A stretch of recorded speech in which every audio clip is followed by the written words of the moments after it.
Pride is a subtle thing. It comes from the heart, Jesus tells us. In Mark chapter 7, verse 20, he said to them, "That which cometh out of the man, that defileth the man. For from within, out of the heart of men proceed evil thoughts, adulteries, fornications, murders, thefts, covetousness, wickedness, deceit, lasciviousness, an evil eye, blasphemy, pride, foolishness. All these evil things come from within and defile the man." So Jesus tells us that pride is an evil thing and it comes from within.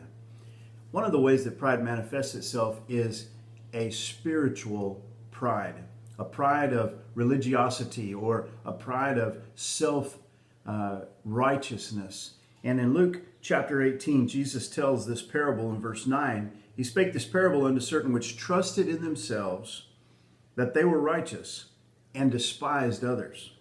Two men went up into the temple to pray, the one a Pharisee and the other a publican.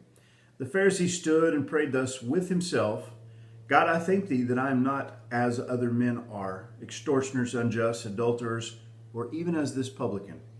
I fast twice in the week, I give tithes of all that I possess." And the publican, standing afar off, would not lift up so much as his eyes unto heaven, but smote upon his breast, saying, "God, be merciful to me, a sinner." I tell you, this man went down to his house justified rather than the other. For every one that exalteth himself shall be abased, and he that humbleth himself shall be exalted.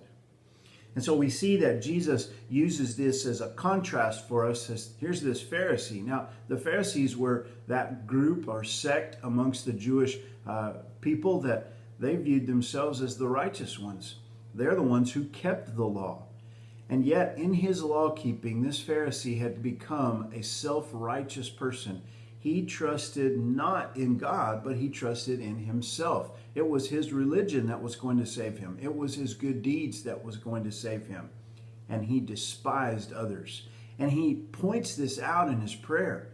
"God, I thank you that I'm not like other men, especially not like him over there." You see, this kind of spiritual pride, the Bible tells us it comes from within. It comes from the heart. And it manifests itself in this man thinking that he's better than someone else. That's pride. That's a haughty look. That's the look that looks down on somebody else and despises them in their heart. And the reason that he despises him is because this publican, well, even by his very vocation, he makes money by collecting taxes. He was despised. He was hated by the people.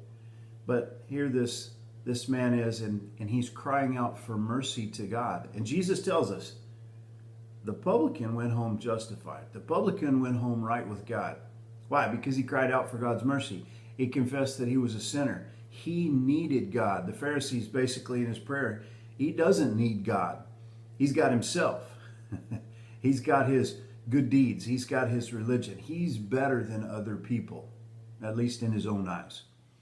Now that is a form of pride that we call self-righteousness, and it's deadly. It's so deadly because this man thinks he's good with God and he's not. And here's a man who doesn't think that God could even look at him, and yet he's right with God because he cries out for God's mercy. I just want to encourage you today. Pride is such a subtle thing, and it manifests itself in so many different ways. Jesus tells us there, the person who exalts himself is going to be abased. That means he's going to be put down. But if he humbles himself, then he will be exalted. Humble thyself under the mighty hand of God, and he will exalt you in due time. Listen, we've got to guard our hearts against pride, and the way that we do that is by voluntarily humbling ourselves and trusting that God is going to reward us as he sees fit. That's entirely up to him. What we need to do is we need to humble our hearts. And so I just want to encourage you, true followers of Jesus need Jesus to save them. Their religion doesn't save them. God bless you. Have a great day.